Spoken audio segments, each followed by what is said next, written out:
Well, good morning, everybody. Happy Monday to all of you. Thank you for joining us for this week's weather briefing. I am ecstatic to welcome, for his first time giving one of these briefings, if I am not mistaken, WFMY television chief meteorologist Tim Buckley, Penn State alum, Blue Band alum, former Campus Weather Service president, all sorts of things to his name.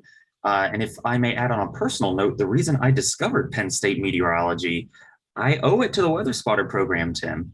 Uh, Wow. I will let you have the floor. Appreciate it, sir. Thanks, Chris. This is actually a real treat for me. I've not been able to host one of these. Of course, I think this is all made possible, oddly, because of COVID, right? Because we're doing these virtually, rather than just Central PA folks. Maybe some other folks can join the program. But as Chris mentioned, I am an alum about 12 years ago now, which makes me sound quite old. But that is how things happen, right? We're happy to be along for the ride. I'm assuming if you have any questions, feel free to hop into the chat as we go along here and I can try and answer them, or if there's time at the end also. But I'll just tell you a little bit about myself and then we'll dive into some of the weather across the country. I am no longer truly a Central PA weather expert, more about a Southeast weather expert. I've been in North Carolina for about 12 years, ever since graduating, hopped around a couple different places, Wilmington first, and then now Greensboro, which, if you're not too familiar, is kind of in the central portion of the state, a little bit toward the west, closer to the mountains. But we'll talk a little bit about that, and anything else you want to is fair game over the next 30 to 45 minutes. So I am going to share my screen, which I don't do that often. I'm usually an attendee, but now I'm the presenter, so now I'm official. Let's go ahead. I'm going to share this. You should be able to see it. If not, yell on the screen. So this is March 22nd. We're talking, of course, about the weather across the country for today. Quick little thing about myself. As Campus Weather Service members, you should know and be proud that your graphics are much better than they were 12 years ago. They're so slick. I look at your stuff and I think, how can I make my graphics better nowadays? But 12 years ago, things were a little bit different. There were also apparently no good haircuts in central Pennsylvania 12 years ago either. But that's how things went back then. That's my background. I did go to Penn State. I grew up in upstate New York, so like the central New York area, if you're familiar with Syracuse. If you love snow, you love lake effect snow, find the dot on the map that gets the most in the whole country, and that's like where I grew up, near the Tug Hill Plateau. That's kind of what got me interested in weather in the first place.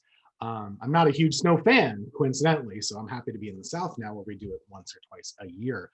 I am in North Carolina now. Ironically, this is funny because Christopher is inviting me today, but his hometown of Burlington, North Carolina, which is just outside of Greensboro, they did have a tornado just last week. So this clip here is just from a couple of days ago, and you can clearly see the rotation. Maybe you can hear the sound, but I wanted to show you just some of the weather that we were dealing with here last week. It was the day after Alabama had dealt with their storms, with the high risk that had so much attention. Here locally, we were the day after. Usually when the Deep South gets it, the Carolinas are the day after. But we had 3 confirmed tornadoes in relative close proximity. And you can see some of them came very close to our sky cameras. So we were watching this live on the air for a couple of hours. They confirmed an EF0 out of this one, or sorry, an EF1 out of this storm with 100-mile-per-hour winds. There was also another EF1 down the road, and there was an EF0 a little bit farther back, but it was pretty intense. And when you work in broadcast nowadays, part of your job is to go ahead and go hunting for video. And we had some crazy video that did come into us. And I just wanted to play this. If you can hear the sound, it's really a treat because this woman is colorful. Very colorful commentary. But look in this general area right here. I see the wind. Sorry. Woo, look at that, y'all. It's wild. Like, don't do this.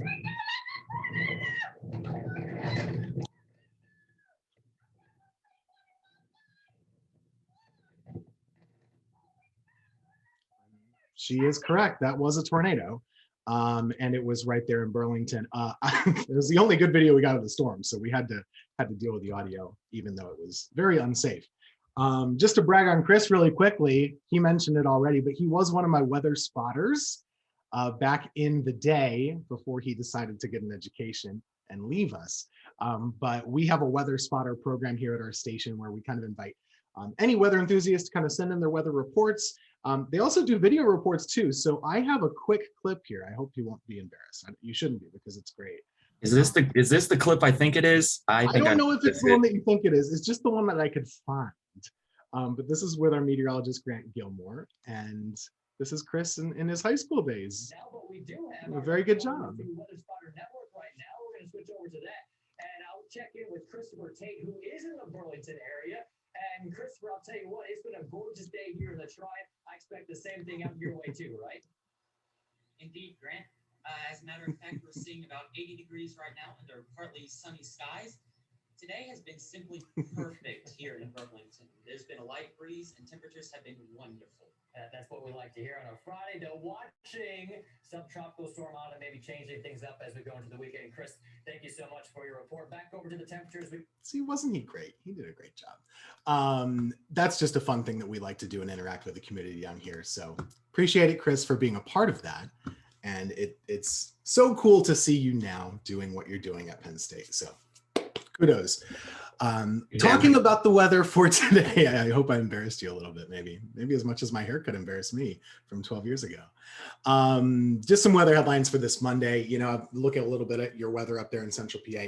Looks quite calm. Hopefully you've enjoyed a really nice spring weekend, but it is high pressure still kind of dominating up there. A couple things I'm going to mention as we go through just some links. Coastal low in the southeast has actually been pretty impressive. Very odd for this time of year to have a low such as this. It's kind of meandering up and down the coast. So we'll talk a little bit about that. Always somewhat of a wild card too, in terms of, does it even have any impact on your weather up there? Not a sure thing still at this short range stage. And then there's going to be an active stream of disturbances moving across the country. So I'm just going to go through some links, probably the same ones that you use to help you forecast nowadays. And we'll just get to it. So let's start out with, I like to start on the wide view, and maybe you use this or not. I go to the WPC main page quite often, and then I click on their surface analysis tab, and they have it's called like an interactive map, but it's just quite literally an enormous surface analysis. And I like this as kind of a starting point to see what are the main players on the map, right? So if you look across North America, what are we looking at? Well, I mean, at the bare bones, we have a normally large high up in, you know, the Arctic Circle area, about 1033. We have a kind of a weak high in the Central Plains. We have a surface low down here in the Texas, New Mexico region. This, I believe, is going to start to be another winter weather mischief maker for Colorado. In the Northeast, you've been enjoying this. There's your 1034 high, centered now just off of New England, but of course it's ridging. And one of the things I deal with a lot down here in my part of North Carolina, which specifically is right here, is we watch these highs in the Northeast to determine how our cold air damming is going to set up. So in fact, over the weekend, we were no warmer than you. In fact, at times it might have been a little bit cooler. And part of the reason for that is you had not cold air advection, not really, but we still did. So we had that stiff northeast wind really coming into a solid clip. Even with sunshine, we were struggling to get into the low 50s on Saturday and then upper 50s yesterday. There is a coastal low here, and it's kind of anomalous for this time of year to see that, but you can see how it's influencing the wind a little bit. And it's kind of stuck. It's not in a hurry to go anywhere because it's being blocked by the high to the north. Meantime, you know, if you think about spring weather, we're in March now, we have to start considering more of severe weather chances. Last week was kind of the first, but you start to see these isobars coming in out of the Gulf, right?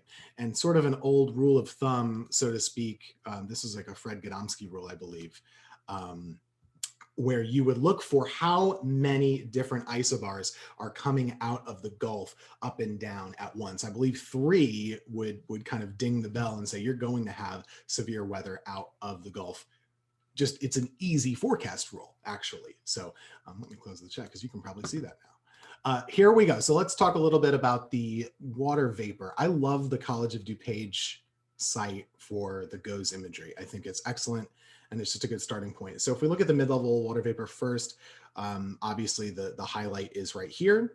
You have a lot of flow coming in from the Pacific, and you're starting to see it kind of get blown off to the north here. The jet is pretty active in the central plains, or the southern plains as well. And there you have this little coastal critter over here. What's it going to do in the southeast? A lot of dry air in the north, but it's still spinning, and it is actually having impact. These coastal storms, let me zoom in a little bit more. Let's get on the visible, which, by the way, how in the world are there no clouds in Pennsylvania today? I guess this is the second day in a row. We see all the ridges and valleys. It looks like, too, there's a little bit of ice still lingering up in my part of the world on the Tug Hill Plateau. You have Oneida Lake is frozen there, too. But Central PA, totally cloud-free for another day. Maybe there's a little, that's not fog, okay. But I think you might get some fog in the next couple of days if the low level flow increases. But here you have it. Take a look at this. It's pretty impressive. So here's your low, just kind of spinning. If we can zoom in any further, maybe it allows us. On the southern edge of this, you can see some convection bubbling up. So the Gulf Stream is right here. When you get into coastal North Carolina, your Gulf Stream is only about 20 to 30 miles offshore. Just kind of depends on where you are. But generally it rides right here. So you always have a nice little baroclinic zone in the cold months, right? So you have the colder water closer to shore, the warmer water just offshore. And that can enhance, obviously, winter storms, which are rarer down here. But when we get them, we can really get them. And that's a player always if you have a coastal low. But this thing has been dancing and kind of reforming bit by bit over the last few days. Yesterday, it was actually closer to Jacksonville, Florida. But you can overlay products on this. I'm not sure if you're aware, but you just click on the little globe and then you can take a look. So let's put on the composite radar. I mean, it basically looks like we're looking at a tropical storm, right? So it's really a lousy day in the Outer Banks right now. Wilmington is cleared out, but the Outer Banks are getting some rain. The gusty winds are there too. So if we turn off the radar, you can see the winds, you know, at the moment are gusting around 20 to 30 miles per hour. Might be helpful to throw on the station plot so you can kind of see the winds. But this is controlling the weather still across the southeast, even just being offshore a little bit. And one thing I wanted to point out to you, I got these tweets from a friend of mine yesterday. Take a look, there's a lot of coastal flooding. So this is in the Outer Banks, which you may have visited before, one of the most fragile pieces of land on the East Coast. And nowadays, it doesn't take very much for them to have a huge storm impact. So even on just onshore flow days, they can really have a lot of sand on the roads. They can have also significant coastal flooding. This road is called Highway 12, which is literally the only road up and down the Outer Banks. And yesterday there was plenty of water getting flooded and some cars getting stuck here. You can see these people, not sure if they're locals or vacationers, but they are very clearly stuck. And that is directly a result of what? Well, the high to the north and the low to the south, which both are equally important here. That high is really focusing the pressure gradient, stiffening those winds, and it hasn't changed one bit since Friday. It's basically been the same, but that low will try and move a little farther to the north over the next couple of days. I have to go to the e-wall, I think, because we're talking Penn State. I still use it every day, although I notice you're changing some things. We have a couple new maps here, so I like that. Let's take a look, probably mostly at the 500 millibar chart here on the left, but also the surface chart in the center. Noticing a couple of things. So you have your big trough in the west. You have a big ridge in the east, but these lows, like I said, that surface low gets caught under the ridge. So there's really no forcing for this. There's nothing that's pushing it along significantly, and it's still blocked to the north, as we said, by that high. So what's it going to do? Well, in the next day, it's really not doing much at all. It's still kind of positioning itself somewhere along the coast. So we would probably look toward the NAM or some, higher res model to get a closer view at it. Meantime, farther out to the west, we mentioned all of these isobars, right? There's three, and they're coming out of the Gulf, and there's the deep south, and boy, oh boy, I bet you're gonna have some sort of a severe weather risk in Texas and Oklahoma, and then probably that translates just a little farther to the east as you go into the middle of the week. So this is Tuesday, and we have this very strong closed low in the middle of the country. And like I was saying earlier, it does appear that they're going to have some wintry mischief in Colorado from that. As we go just a little bit farther along, you still have that high in the Northeast. So I would imagine your Tuesday is really, really nice. But by Wednesday, things start to change a little bit. We're starting to get more of this southwest flow. So just stepping back, you see how the flow over the mid-Atlantic and the Northeast kind of intensifies a little bit.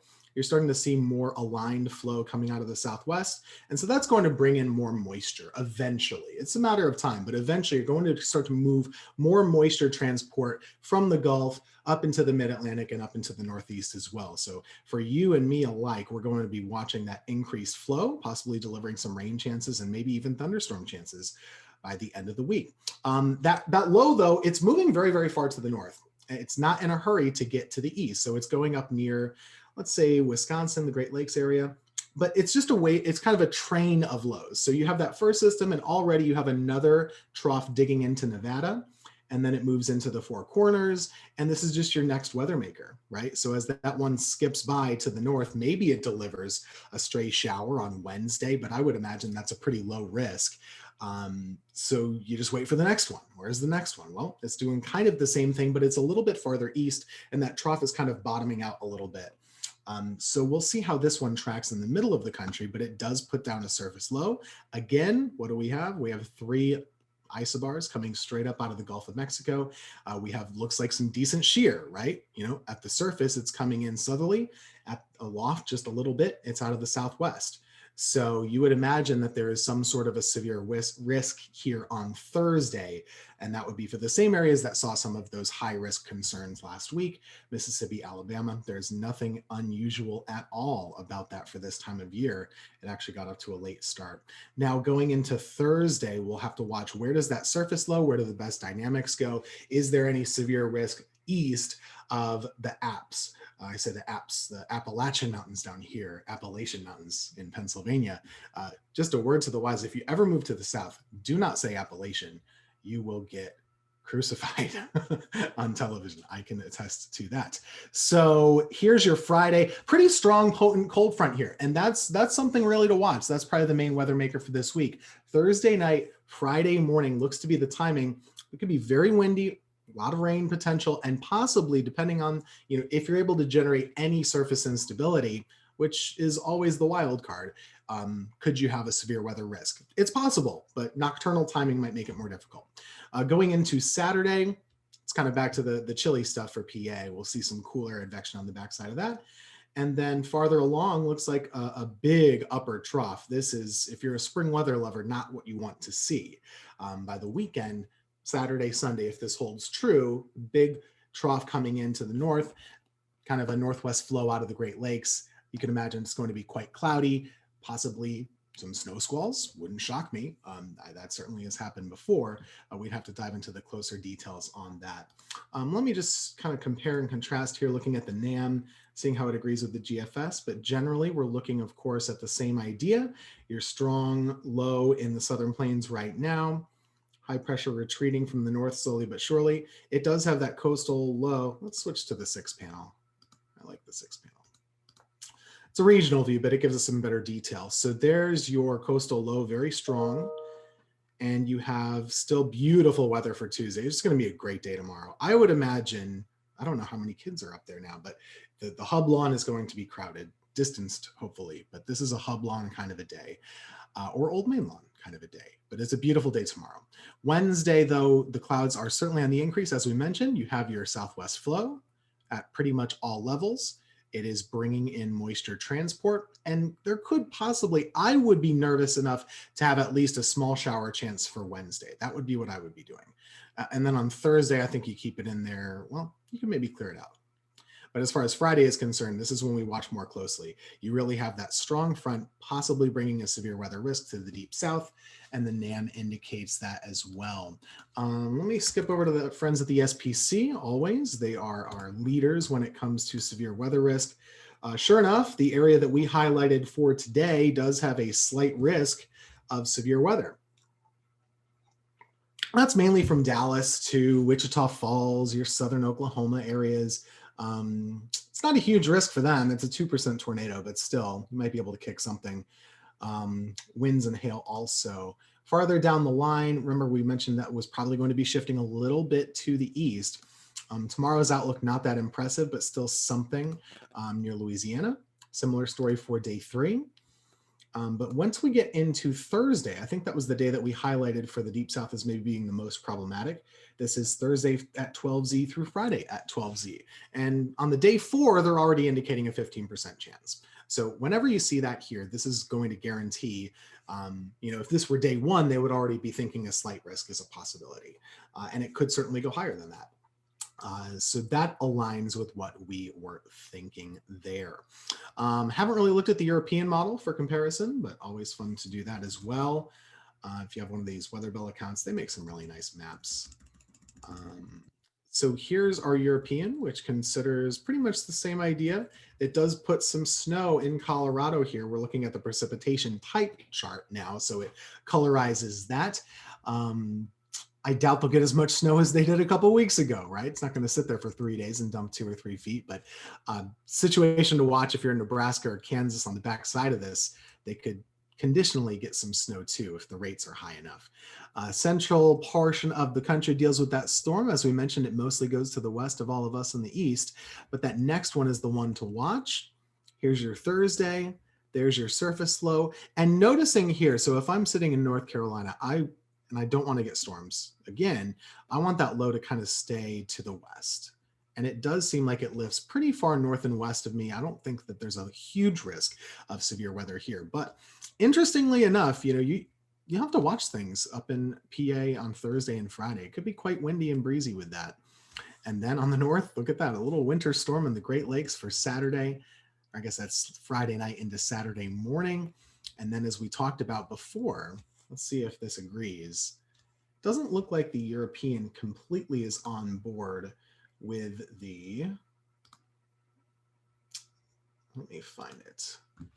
Doesn't seem like it has the same degree of troughiness, at least at the same timing. So the GFS was suggesting Sunday, very strong northwest flow. Doesn't seem to completely be the case on the European, although it does have a very potent upper low. Check that out. That would be for Monday, upper lows. That would be some interesting weather there, Monday into Tuesday. Those heights are very, very low here. So let's look again. It's always hard to tell on this chart. But you have yourself a 531 upper low Monday morning. That could be all kinds of late season fun up there. Depending on your definition of fun. And sure enough, it is trying to position some sort of snow burst idea. This could be something that becomes a big story 7 days from now, but 7 days is an eternity, as we all know. And the extended is even farther away, but it does try to clear things out. If you have any questions, let me check the chat here and see. Seems like we're relatively okay. Good deal.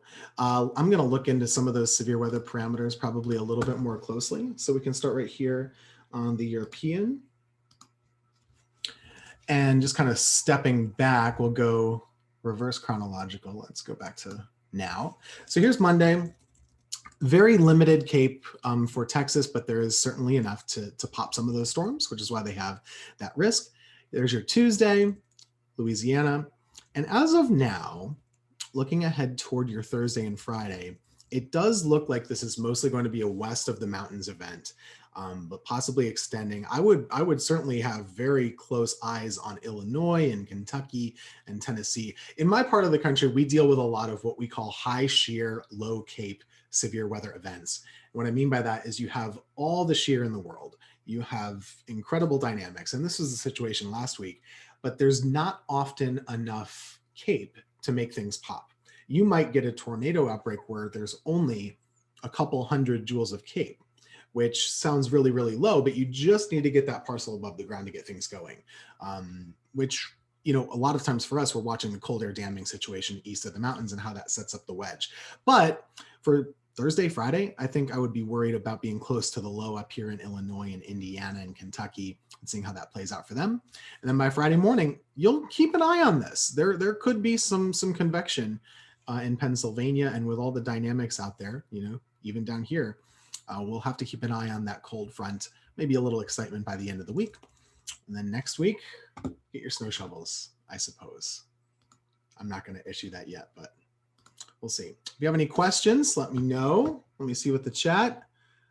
Chris, you're very popular. A lot of people enjoyed your high school performance. I didn't know any of those were still online. I went trying to find some of them a couple weeks ago. Couldn't find any. I tried to find for about 10 minutes and it took me a little while. I was able to find one. Yes. Good memories from those days. Absolutely. Hope all is well up there. Do you have any spring signs yet? Any daffodils in Central PA? There have been a few. Okay. Rob Leidick, I know you're in here. I think I saw something you put up on, it was your Instagram story from a hike you were on yesterday, I believe, or Saturday. There have been a couple of signs, yes. I'm still waiting. Yeah. Oh, go ahead. I just remember, when we do, just being a student at Penn State, you go through the whole winter, it really is cloudy almost all of the time. And, if you're not a fan of the winter stuff, whenever you get that first hint of warmth, late February, early spring, or late March, or whatever it is, people just enjoy it. I remember going to baseball games in like short sleeves and it was like 52 degrees and loving it. If the sun is out, it's just the best thing in the world. So hopefully that is making folks a little happier in these times for sure. Yeah, I'm just waiting on the tree that's outside my dorm window to start showing any signs of life. Oh, Rob confirms there are some crocuses and daffodils. There you have it. I was just discussing with someone the other day, how do you pluralize crocus? And we found there are 3 ways to do it. You can do crocuses, croci, I don't know, or just crocus can also be plural. So there you have it. Interesting. Yeah, but it's good to see everybody. Marissa, Bill, Dr. Neese, they were all there when I was there. So good to check in with everyone. Hopefully you enjoy that weather the next couple of days. And if anyone else has any questions, by all means, go ahead and put them in the chat. Tim and I both have it up. The Q&A is also available if you happen to prefer that means of querying. Out of curiosity, I'm going to pop up some more charts too. I'm not sure what everyone's preferred models. There's so many model sites nowadays. When I was in school, it's just like the eWall, and that was basically it. But I got like pivotal weather now as well, which I tend to like. I do like all these other ones for different things, and it does get a little bit confusing to see which one is the best. But here's your NAM3, which tends to do pretty well for severe, at least in my part of the country. Your STP. So they're going to have an instability problem a little bit there, but if you're looking at Dallas tonight, maybe that's your spot to kind of zero in on if you're severe weather weenie and you want to check this out. But it does appear they're going to be cold, right? So like low 60s, just barely enough. It's never an absolute for temperature, but they're not warm here, but it certainly seems like there's enough tornado potential to maybe get something later on today. So that's right near the Dallas area for tonight. And then you go into the south the next couple of days. How far out is 60 hours? So this is Wednesday. We're not quite out to the Thursday potential yet, which I think I'd be more interested in, but you could switch out to the European. If you throw them some bucks, they let you see the European soundings later on in the forecast on Pivotal. So this is your Cape for Thursday. And right there in Mississippi again is what you would want to be watching, right? So this is Thursday afternoon. Maybe it's a little earlier in the day there. This is not a home run. This is not last week, but it's still, it's that time of year where every cold front in the south in the spring, just go watch it. I had a viewer ask me the other day, they said, is Tornado Alley shifting? Because it seems like severe weather is more common down here or as far as tornadoes than it has been almost in Tornado Alley. That's been some conjecture, right, in the last couple of years with some papers is, what are the frequencies? Are they changing? Are they shifting a little bit? Certainly the South is more populated than the Southern Plains, but there is that perception, I think, among people that really is a lot going on, especially in the Alabama, Mississippi region and Tennessee too. All right. Well, I am not seeing anything else in the chat. Tim, thank you again for doing this. This has been a real treat. Sure. Thanks for having me. And it's a pleasure to reconnect with some old faces, and hope all is well up in Walker, and I hope everything is normal by the fall, and I can run into some of you for a football weekend. So I think we're all hoping to be back in Walker normally next fall. Yes. I was broadcasting right here from this room for about 6 months, and it was nifty at first, but after a couple of weeks even, I was like, I'm ready to get back to a studio and point things out and not have as many snacks at my disposal. So. And it took how long for the cats to show up? Oh yeah, well that was definitely a blessing because it kept people entertained. It's so much fun when you see a guy in a little box at the corner of the screen. So yeah, if anyone has any questions, you can always find me on Twitter. If anyone's interested in broadcast, by the way, happy to answer any questions. I'm interested. Oh, Chris, you like broadcast? You were so shy as a kid. No, I'm just... Well, thanks for having me. Take care. Happy to do it anytime you need somebody. So. Appreciate it, Tim. This weather briefing and all other weather briefings will be archived on the Campus Weather Service YouTube page at youtube.com/Campus Weather Service. And join us next week as we will have AccuWeather's Dan DePodwin to join us on the 29th at the same time, same place, 10:15 a.m. Eastern. We will see you all next week. Have a great week, everybody.